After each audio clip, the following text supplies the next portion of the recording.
안녕하세요. 축구 전문 기자 한준입니다. 지난 주말에 있었던 2023-2024 시즌 프리미어리그 6라운드 토트넘 허스퍼의 아스널 원정 경기 북런던 더비 2대2 무승부의 여운이 아직까지 짙은데요.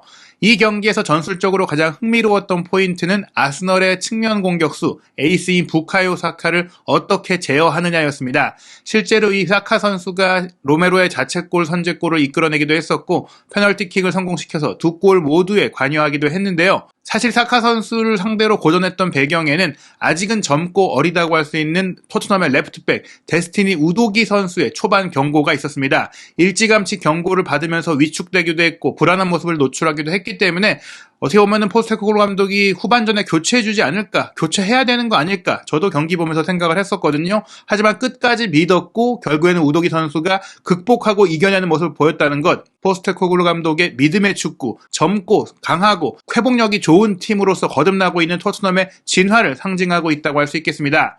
세계적인 스포츠 웹진 디 애슬레틱 영국판에서 토트넘과 아스널의 경기에서 우도기가 사카를 상대로 어떻게 후반전에 이 경고 트러블을 극복하고 좋은 경기를 펼칠 수 있었는지 세계적인 전술 전문가 마이클 콕스의 분석을 통해서 소개했는데요. 이 마이클 콕스가 조널 머킹이라는 정말 세계적인 축구 전술서를 썼던 대단한 저널리스트인데 이 마이클 콕스가 쓴 디 애슬레틱 컬럼 전체 내용을 통해서 우도기 효과 그리고 토트넘의 믿음의 리더십과 전술적인 사카 대응법 정밀하게 살펴보도록 하겠습니다.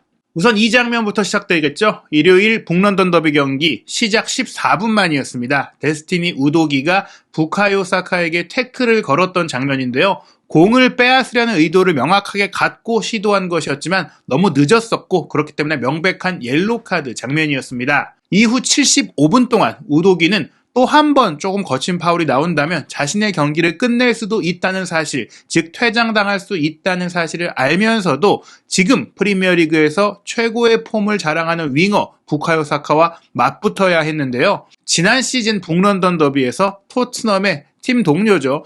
에메르송 로얄이 어이없이 퇴장을 당한 이후에 그 충격적이었던 패배, 그 역사가 반복될 것 같은 불안감이 분명히 토트넘 팬들에게는 있었습니다. 하지만 우도기는 그러한 우려와 예상과는 달리 경기 종료 휘슬이 울릴 때까지 경기장에 남아 있었는데요. 이는 우도기가 두 번째 경고로 인한 퇴장을 피했다는 의미일 뿐 아니라 엔지 포스테코글루 감독이 베테랑 수비수죠. 벤 데이비스를 결국 벤치에서 불러내면서 이 젊은 이탈리아 선수 우도기를 교체 아웃시키지 않았다는 의미이기도 합니다.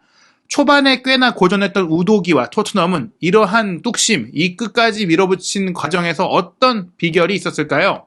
먼저 토트넘은 부카요 사카를 막기 위해서 팀 차원에서 접근을 했습니다. 우도기의 조기 경고 이전부터 브레넌 존슨이 사카가 아스널의 공격진에서 심각한 위협이라는 것을 이미 알고 있었고요. 이 아스널의 위험한 선수 사카가 공을 소유하게 되면 종종 자기가 수비 위치로 내려가서 사카가 안으로 커트인하는 것을 막아내는 그런 수비 가담을 했습니다. 하지만 존슨이 영구적으로 아예 그 왼쪽 수비수 자리에 있을 수는 없기 때문에 실제로 브레넌 존슨이 해야 하는 임무는 사카를 막는 게 아니라 벤 화이트의 오버래핑에 집중하는 거였는데요. 존슨은 항상 어깨 너머로 확인하면서 화이트의 전진에 의한 대각선 패스, 이 패스 동선을 차단하기 위한 위치를 잡고 있었습니다. 경기 초반에 한 가지 예시가 되는 장면을 보시면요. 왼쪽 풀백이지만 안쪽으로 들어와서 미드필더처럼 뛰었던 아스널의 올렉산드르 진첸코가 오른쪽 풀백으로서 또 안으로 들어오고 전진하는 벤 화이트에게 패스를 올려줄 수 있어야 하는데 잘못된 플레이로 인해서 브레넌 존슨이 가로채는 장면입니다. 사실 진첸코가 정확하게 패스할 수 없고 연결하기 어려웠던 이유가 바로 브레넌 존슨의 위치, 자리에 있는데 이런 부분들을 포스테코글루 감독이 전술적으로 준비했다고 볼 수 있겠습니다. 아스널의 중앙 수비수인 윌리엄 살리바도 마찬가지로 문제가 있었어요. 이 장면에서 분명히 살리바 정도 수준의 선수라면 사카 쪽으로 편안하게 안정적으로 패스를 연결할 수 있어야 되는데 지금 보시면 손흥민 선수가 달려가서 살리바를 압박하면서 조금은 괴롭히고 있기도 하고 그리고 사카와의 사이 동선에 브레넌 존슨이 딱 가로막고 있잖아요. 그럼에도 불구하고 사실은 여기서도 패스를 정확하게 보낼 수 있어야 되는데 이 압박감, 토트넘의 압박 구조와 대형으로 인해서 패스 미스가 바깥으로 나왔던 장면입니다. 이렇게 살리바는 앞서 진첸코가 했던 것처럼 패스 미스를 하게 되는데요. 화이트에게 공을 줘야 될지 아니면 사카에게 줘야 할지 고민하다가 결국에는 존슨에게 곧바로 공을 빼앗기는 상황이 됐고, 이런 상황들이 계속해서 나오면서 토트넘은 수비 부담을 덜어낼 수가 있었죠. 이것은 매우 기본적인 것이지만 사카가 우도기를 향해서 드리블을 하는 기회를 반복해서 막아내는 효과를 줬습니다. 즉 사카 쪽으로 공이 오지 못하게 브레넌 존슨의 1차 수비가 잘 됐기 때문에, 이런 부분들이 되어 있었기 때문에 사실은 우도기에 대한 우려가 있다고 하더라도 토트넘의 수비적인 부분은 우도기에만 맡기는 게 아니다. 사카를 막는 것은 우도기만의 임무가 아니다. 사카에게 공이 오지 못하게 브레넌 존슨을 배치했던 포스테코글루 감독의 1차적인 전술적 대안이 있었다고 보시면 됩니다. 또 브레넌 존슨이 수비적으로 도움을 주지 못할 때는 수비형 미드필드인 이브 비수마가 건너편으로 이동해 와서 수비를 마무리하는 데 효과적인 활약을 펼쳤는데요. 물론 비수마가 사카를 막기 위해 내려오는 상황이 된다면 마르틴 웨데고르가 자유롭게 비게 되는데요. 이럴 때는 토트넘의 또 다른 센터백 미키 판더펜이 웨데고르를 잘 막아내면서 문제없이 커버를 해줬습니다. 하지만 벤 화이트가 공격적인 감각을 발휘했던 장면을 통해서 결국에는 아스널이 선제골을 터뜨리면서 문제가 조금은 복잡해졌죠. 벤 화이트가 이 경기 내내 딱 3번만 오버래핑을 했는데, 지난 시즌에도 아스널이 이 외곽에서 벤 화이트의 갑작스러운 돌파, 공격 가담 속에 승리를 거뒀던 그때 경기처럼 결정적인 오버래핑을 하게 됩니다. 벤 화이트가 올라왔을 때 아스널 공격이 수적 우위를 순간적으로 가져가면서 토트넘 수비를 흔들었던 것인데요. 지금 보시면 이 장면에서 벤 화이트가 사카의 뒤쪽 바깥 공간으로 빠져 들어가니까 브레넌 존슨이 또 화이트의 움직임을 제어하기 위해 따라가는 모습을 보실 수가 있습니다. 문제는 화이트의 침투가 이 우도기의 주의까지 분산시켰다는 것인데요. 이 시점에서 우도기가 파포스 쪽과 일직선상으로 있으면서 사카가 안쪽으로 들어오는 동선을 막고 있는 상황이에요.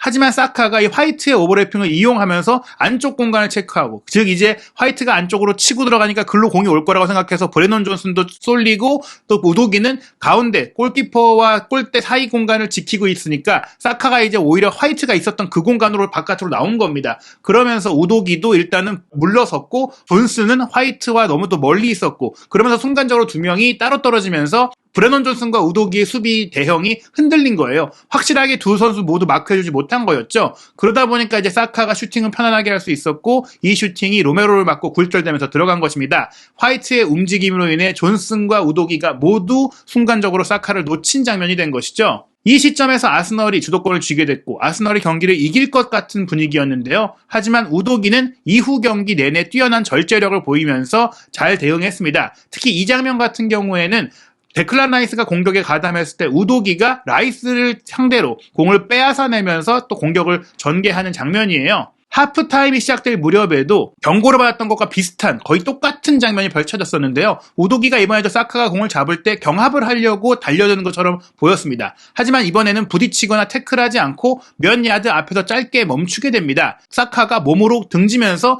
공을 가로막으면서 접촉과 곤경, 즉 이제 파울을 예상하면서 파울을 유도하려고 했는데 볼 컨트롤을 하지 못한 채 멈추니까 이제 좋지 않은 터치를 통해서 흔들리게 됐어요. 터치가 안 좋으니까 우도기가 사카와 공 사이로 몸을 밀어넣으면서 공만 딱 빼앗아내는 멋진 플레이, 좋은 수비를 성공하게 되고요. 다시 또 경합이 이뤄질 때 사카가 공격 들어올 때는 또 한 번 경합을 하면서 버텨주고 결국에는 최종적으로 공소유권을 가져오는 놀라운 수비를 보여준 것입니다. 우도기는 계속해서 이런 수비를 훌륭하게 해냈는데요. 사카가 속도를 내기 전에 또 태클을 유도하기 위해 우도기를 유도하는 사카의 플레이에 말려들지 않았어요. 우도기가 꿋꿋하게 자리를 지키면서 딱 공만 빼앗는데 계속해서 후반전에는 집중을 했습니다. 또 하나 마찬가지로 중요했던 것은 전반적으로 토트넘이 공격지향적으로 경기를 하면서 우도기가 이렇게 사카 수비를 하기 위해 측면에서 배후를 커버하는 움직임만 가져간 게 아니라 전진 플레이, 공격적인 플레이도 했다라는 거예요. 이 장면 보시면 골키퍼 다비드 라야 쪽까지 우도기가 압박을 하면서 아스날의 6야드 박스, 골 에어리어까지 들어와 있는 것입니다.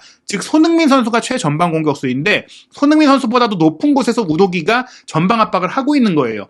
또 토트넘이 공격을 전개할 때 우도기가 거의 세컨드 스트라이커에 가깝게 올라가서 또 공격까지 하고 있어요. 손흥민 선수가 교체되어 나간 이후 히샤리송이 들어왔던 장면인데 히샤리송이 들어왔을 때 손흥민 선수의 자리에 아예 우도기가 들어가 있는 것이고 그렇게 공격을 올라오니까 빨간색 표시되어 있는 사카가 오히려 우도기를 막기 위해 수비적으로 내려가서 풀백처럼 뛰어야 하는 상황이 나온 것이죠. 이럴 정도로 우도기가 폭넓은 움직임을 가져가면서 경고 하나가 있는 상태에서 안정적인 경기를 했다라는 것인데요. 이 장면 보시면은 34분 3초경에 있었던 장면이에요. 진첸코가 공을 잡고 어떤 패스를 할지, 어디로 패스를 할지 고민을 하고 있습니다. 여기서 이제 4초 동안 거의 패스가 전개되지 않은 것을 봤을 때는 우도기 선수가 지금 보시면 외대고르와 사카 사이에서 자리를 잘 잡고 있고 수비 커버를 잘 해주고 있다 보니까 공간이 있음에도 패스를 주지 못한 거예요. 여기서 차단되면 바로 또 쇼트 카운터를 당할 수가 있기 때문에 아스널의 움직임이 민첩했다면 좀 더 좋았겠지만 토트넘의 대응이 더 좋았다. 특히 우도기의 수비 위치 선정이 좋았다고 볼 수 있겠는데요.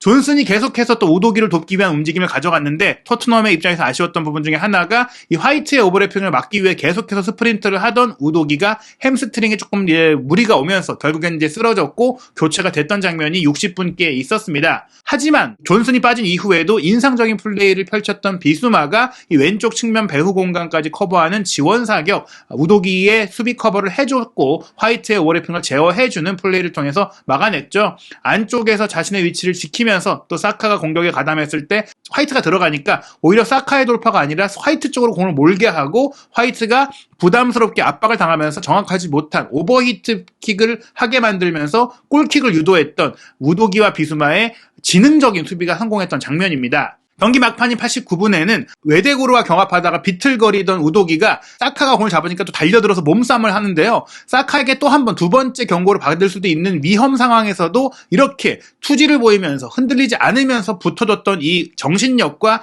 용기, 이런 대담함이야말로 마이클 콕스 기자가 가장 큰 찬사를 보내고 싶은 장면이라고 했어요. 이 무렵에는 경기가 꽤나 진정됐고 우도기와 사카의 이 개인 대결이 이제는 더 이상 이슈가 되지 않을 정도로 관중들조차도 우도기가 두 번째 경고받은 어떠지? 라고 우려하는 것을 거의 잊어버릴 정도로 우도기가 정상적이고 안정적으로 경기를 했다라고 볼 수 있겠습니다. 우도기가 사카에게 첫 번째 파울로 경고를 받게 됐을 때 이 경기가 최종적으로는 무려 6장의 경고, 7명의 선수 교체가 나왔을 거라는 상황을 알았다면 교체 대상이 우도기가 되진 않을 거라는 예상을 했을 겁니다. 이후에 다른 선수들도 경고를 많이 받았고 치열하고 많은 교체가 있었다는 것이죠. 하지만 끝까지 초반에 흔들렸음에도 불구하고 우도기는 2002년생이라는 아직도 어린 선수거든요. 아직 생일이 되지 않았기 때문에 만 20세예요. 정말 어린 선수인데 초반에 흔들렸고 본인 자리에서 실점도 나왔고 경고까지 받았음에도 불구하고 뛰어난 회복력을 보여줬고 포스테코글루 감독이 그를 끝까지 기용했던 그 믿음에 대해서 입증하고 부응하는 그런 활약을 펼쳤다라는 이제 총평이 나온 것입니다. 실제로 경기가 끝나고 나서 포스테코글루 감독이 이 우도기의 옐로 트러블에 대한 질문을 기자회견에서 받았는데요. 경기를 지켜보고 또 우도기가 플레이하는 것을 보면서 이 자리 레프트백 포지션의 적임자는 우도기라고 생각했기 때문에 그대로 기용했다라고 이야기를 했어요. 실제로 그 이후에도 경기를 잘 하지 못하고 사카를 막는데 고전했다면 교체가 이루어졌겠지만 경고 한 장을 안고 있는 우도기가 벤 데이비스보다 훨씬 더 좋은 경기를 할 수 있다는 믿음이 결국에는 결과로 나온 것입니다. 포스테코글루 체제의 토트넘이 정말 대단한 성과를 내고 있는데요. 캡틴 손흥민이 이 어린 선수들의 정신력을 잡아주고 또 끌어주고 있는 부분도 무시할 수 없겠습니다. 그리고 오는 주말 추석 연휴 기간에 또 한 번의 빅매치가 프리미어리그 7라운드 일정에 찾아옵니다.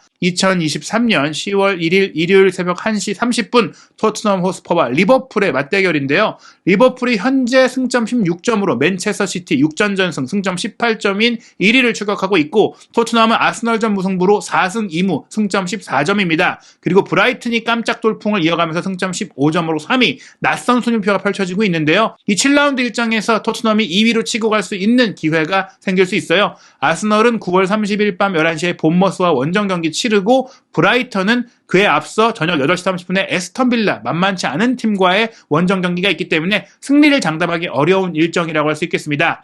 다만 맨체스터 시티는 울버햄튼 원정이기 때문에 손쉬운 승리로 7연승이 가능한 상태인데요. 맨시티와의 승점 차이를 좁히고 또 맨시티를 추격하기 위해서는 토트넘 입장에서는 리버풀전 승리가 꼭 필요합니다. 토트넘과 리버풀의 경기에서 과연 어떤 팀이 맨시티의 추격자가 될 수 있을지 포스테코글루 감독은 클롭 감독과의 첫 대결에서 어떤 전술을 준비할지 그리고 손흥민 선수는 또 한 번 아스널전에 이어 리버풀전까지 빅매치의 해결사로서의 모습을 보여줄 수 있을지 손흥민 선수의 모든 이야기 한준TV 구독, 좋아요, 알림 설정을 통해 새롭게 올라오는 영상 빠르게 확인하시기 바랍니다.